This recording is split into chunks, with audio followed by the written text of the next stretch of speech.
আসসালামু আলাইকুম এভরিওয়ান, সবাই কেমন আছেন?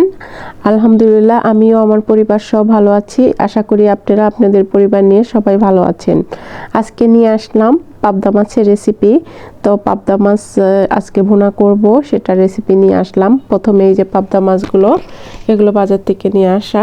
এরপর আমি এগুলোকে কেটে সুন্দরভাবে পরিষ্কার করে নিয়েছি। দেখতেই পাচ্ছেন মাছগুলো অনেক চকচক করছে।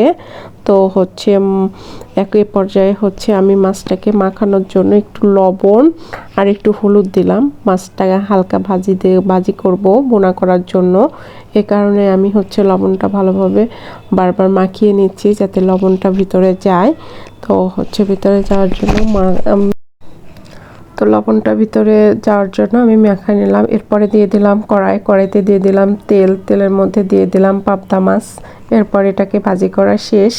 তো এখন আমি এটাতে দিয়েছি পেঁয়াজ আর কাঁচামরিচ, হালকা একটু আদা এবং রসুন এবং জিরে বাটা। এরপরে দিয়েছি একটু হলুদ আর একটু শুকনো মরিচের গুঁড়া। তো এটাকে ভালোভাবে যেহেতু আমি মাছটা ভুনা করব, সেজন্য এটা ভালোভাবে নেড়েচেড়ে কষায় নিচ্ছি যাতে মশলার আগলা গন্ধটা না থাকে। তার জন্য বারবার এটাকে নেড়ে নেড়ে কষানো। এ পর্যায়ে একটু পানি দিয়ে দিলাম, কারণ কড়াই নিচ দিয়ে লেগে ধরতেছে বারবার। যার কারণে আমি একটু পানি দিয়ে দিলাম। এ পর্যায়ে আমি মাছটা দিয়ে দিয়েছি পানিটা দিয়ে মধ্যে। তো মাছটা এইভাবে আমি রান্না করলাম। তো এরপরে দিয়ে দিলাম একটু ধনেপাতাটা আমি অনেক ছোট ছোট করে কাটছি, কারণ এটা দেখতে ভালো লাগবে আর খাওয়ার সময়ও ভালো লাগবে।